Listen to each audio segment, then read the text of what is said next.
you want to be the first to know what happened in the National Housing Market Update, what's ahead, and more importantly, what you can expect with 2026 predictions and expectations when it comes to real estate. Because if you're looking to buy, sell, or invest, remember, keeping current matters. You matter most to us. So let's dive into what happened in this month's edition of the National Housing Market Update. There's 3 key topics from this month to really discuss. And overall, for most people, it's been this buzz topic of what is the Fed doing, which we're going to clarify, because remember, the Federal Reserve rate isn't what dictates mortgage rates. And if it comes to housing, what we care about is mortgage rates. But when it comes to the Fed, what's happened is important for people to know. So then that way you can forecast, get what's ahead. And more importantly, if the future matters to you, we're going to go ahead and share with you the 2026 expectations. Now, this year has really been a story of inventory. If you watch our first to know local market updates, you know so much of what impacts home values is really interest rates and that of months of inventory. Now, with that being said, then your hyper local market has days on market, which impacts the literal home itself. But as you can see, for 5 straight months, we have been in a place we have not been in since the winter of 2019. So remember, this isn't like a winter of a far long time ago historically, okay? It's literally just 6 years ago. We went through a really interesting 2019 period up to, you know what I mean, then a long decline of inventory into the pandemic. But as you can see, 1 million homes have been active listed on the market. And that's the first time we've seen that number stay for about 5 months in a row, which is actually a good thing. Well, what do we mean by a good thing is, remember, we're trying to get to a neutral market, a healthy market. That's anywhere between 4 to 6 months of inventory. But this number, what caused us to have inventory rise is that of mortgage interest rates being high. Most people are not appreciative, and I'd only ask you, are you happy with where interest rates are, or are you like many who are waiting for them to come down? So remember, the challenge with this market is most likely it will not remain. So a lot of the benefits and advantages of purchasing in today's market might not be as strong in the future as we see inventory decline. And as you look at more sellers are making price cuts, this is the share of listings with a price reduction from August of 2025. So as you can see, there are certain states, the average is 20.3%. And we really think, well, what's the difference for like somewhere like Oregon or Colorado, 28 or 27? It's really just 1 out of every 10 more actually had a price cut. If you go back the last 5 years of home price appreciation, do understand some of these markets that just had immense home price appreciation. And when you look at the Denver Metro, we had 0.2 months of inventory during the pandemic. That meant over a period of time, if nobody decided to sell their home, in 10 days, you literally could not purchase a property in the Denver Metro, meaning there was no homes available. So this is not as large of a number, but what it really comes to is the biggest disconnect between agents and sellers in an understanding of what the market is. You see, could it be possible that 1 out of every 10 is due to the fact that 75% of real estate professionals have listed less than 4 homes this year, meaning that they don't even play in this market regularly, which is why we always share with you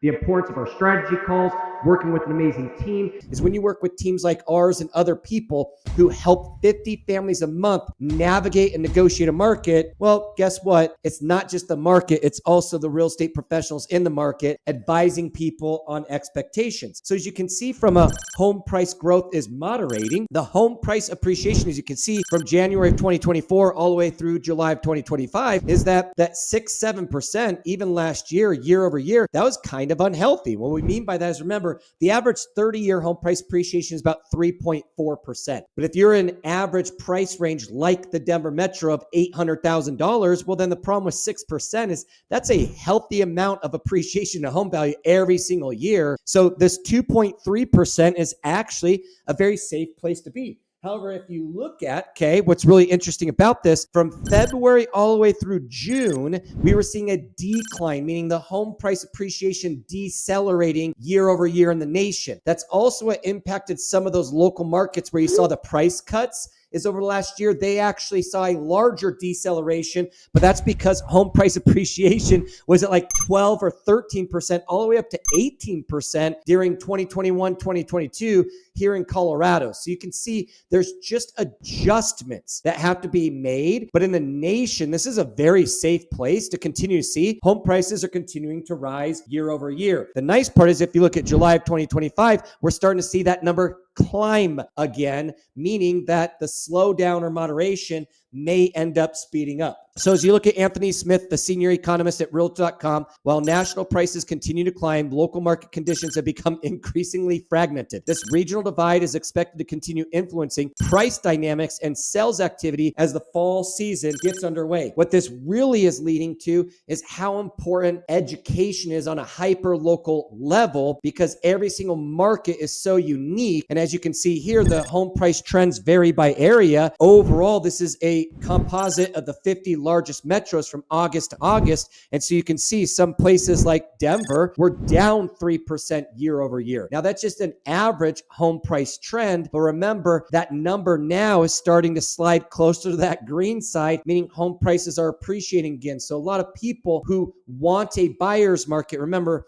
a buyer's market means there's 6 months or more of inventory, okay? We haven't seen that in a very long time. We're at 3.5 months in Denver Metro right now. So what's cool though is because we've seen this adjustment or moderation, there's buyer market conditions happening, even though we're in a seller's market, less than 4 months of inventory, which means there's a high probability that over the next year, home prices will rise. And as you can see in some areas, let's just go Cleveland, Hartford, Detroit, a lot of these areas are seeing 4 to 5% home price appreciation, which is a great thing, like we said, to continue to see. We're just having a balancing right now because there were certain states and metros over the last 5, 10, 15 years that saw extreme appreciation that obviously some of this you have to give back. So what is the story in this national housing market update? Is knowledge is power. It's why we love talking to individuals, having a strategy call. If you haven't had time and you're thinking about it and you want to know your specific forecast and future expectations, click that link and book a 30-minute call. So then that way you can know what's going on with the Fed, what's the forecast, and the future. We'll show you here in a moment. Now, on these videos, you know that I usually don't talk about a lot of other, let's call it economic impacts. And the reason being is it's not very simple when it comes to as simple as it is in the housing market to measure months of inventory, supply, demand, and days on market in your local market to better understand a likelihood of home prices going up and or changing. But more importantly, just making sure you're not making a terrible decision. If you think about like,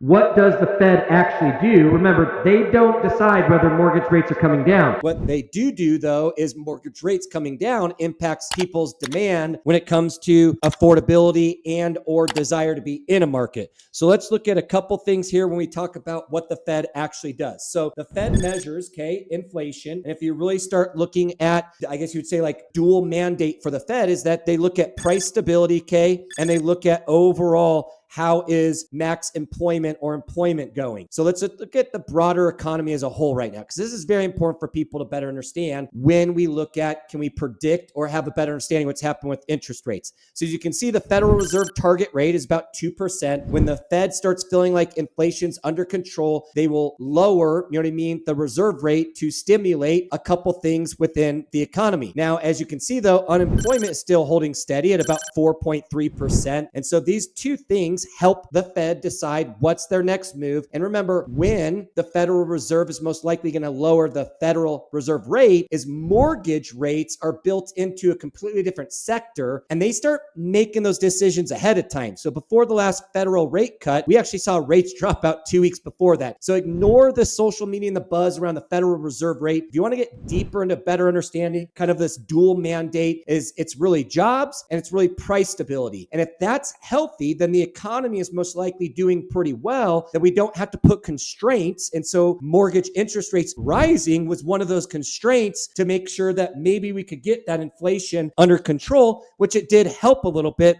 but it doesn't help the housing market in demand because people wait for rates to drop, which can be a huge mistake. Now, the part that's a struggle is the actual part of job growth though. So remember, unemployment job growth would be this kind of concept of maxing out employment, okay? And so as you can see, we just aren't really adding a lot of jobs month over month over month, which is, again, one of the overall concerns on how are they going to make these decisions. But the Fed faces another rate setting decision in about 4 weeks at the time of this video.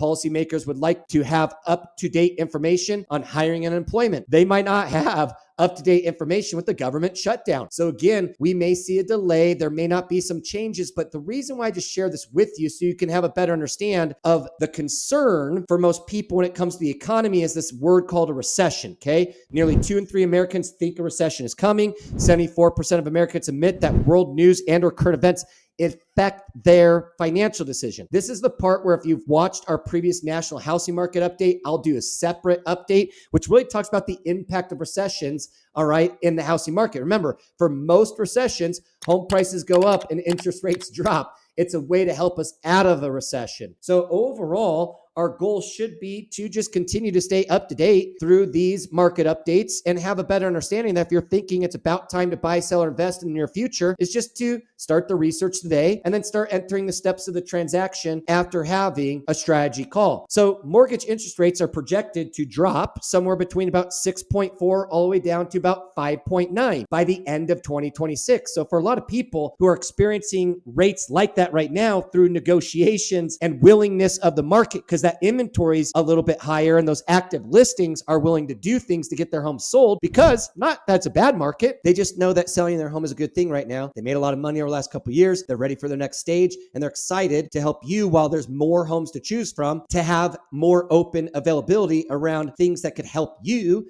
get into a home. And one of those, like many strategies right now, is for the seller to pay down your mortgage interest rate and find yourself in lower than a 5.9% right now, which many people are doing that at the moment. In fact, we actually had a client just lock in a 5% interest rate. So the question, though, that's probably on your mind is, how do I know these projections are accurate? And for most people over the last 50 years, the 30-year mortgage rate has been moved in unison with the 10-year treasury yield. Okay, so if you kind of just see here, we're going to use some terms today, the average spread. The spread between the 10-year treasury yield and the 30-year fixed mortgage rate has always been about 1.76 on average. As you can see from January 2023, when rates started rising, we had a spread of about 2.76. How do we know things are improving? Is look where it's at now, 2.1. This is kind of where now that average spread that used to be at about 1.76 is down to 2.59, or let's even look at it, okay, 2.1 at the moment. This helps us better understand where the mortgage rate may or may not be. I always explain to people, we share this to educate so you can have more competence or calmness in knowing you're already making the right decision. If you're already thinking about buying or selling, right now is such a good time to research, learn, and get ahead of the curve, because there's maybe more negotiations now than there will be while all the people wait. And if all the people that are waiting come back into the market when there's good news and there's less inventory, you kind of see where I'm going. Demand's high, supplier is lower. It's not necessarily the best market conditions for a person looking to buy, sell, or invest. So overall, as you can see here,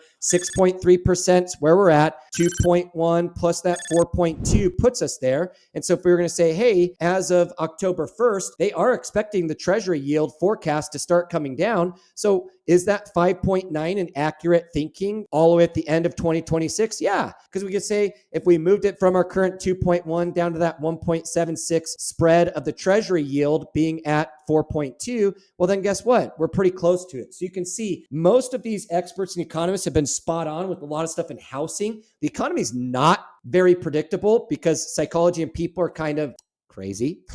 But housing is actually really predictable as you spend time learning about this and you spend time with a professional. So with expectations growing for a rate cut at the Fed's next meeting, this could be just the beginning for a stronger housing market heading into the fall. So overall, what they're just saying, and you can see here with lower rates equals stronger buyer demand. So over the last year, okay, and just using this year from January to now, you can see we've been in a limited demand. And in that limited demand, that's why we saw inventory rise. In Colorado, we started out a little bit over 2 months of inventory and it got all the way up to 4 months. We doubled in active listings and inventory on the market. And if you only have limited demand, you can see why some people may need to make an adjustment to their price to get their home sold. But we're getting back into good demand and inventory is continuing to drop. And if interest rates become more favorable, you can see the buyer demand, when it becomes strong, there's less negotiation or purchase power on your end, which is why right now, from limited to good is one of, okay, I'm not gonna say the best, but it's a great time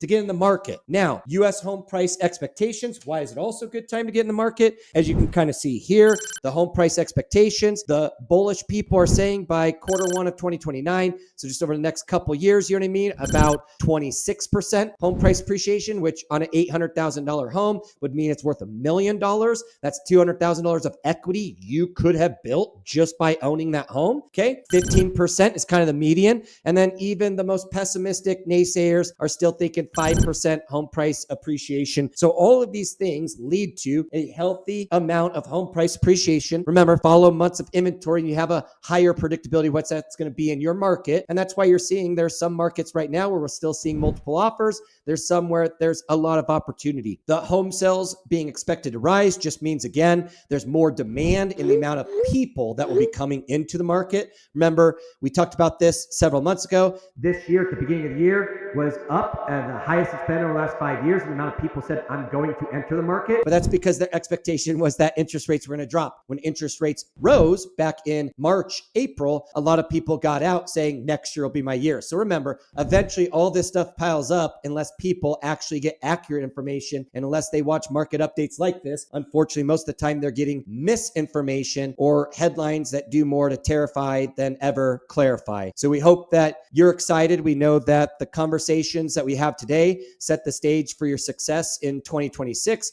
which is why part of this market update is to make sure that you know that we know. Most agents know what's happening. Good agents understand what's happening, but great agents can explain what's happening, which I hope to be a great agent for you or our team and our partner of top 1% of agents all across the nation. So please reach out, book a strategy call if you're thinking 2026 is going to be the market for you. Now's the time to start researching. And for some that are already in the market today, I hope you can kind of already see that if you're buying, great time to do it. If you're investing, great time to do it. If you're selling, you got a window right now that your real estate professional should be talking to you about, that if you don't have to sell, it might make sense here in a couple weeks to wait to the middle of January when you're in a different position and demand increases. But remember, every month that interest rates decrease, there is an increase in demand. So this might just be a very interesting fall that you just want to talk to whoever it is that you're trusting and helping you make these decisions. And from there, make wise ones. As we know, real estate continues to be the number one choice in long-term investment. And more importantly, though, also something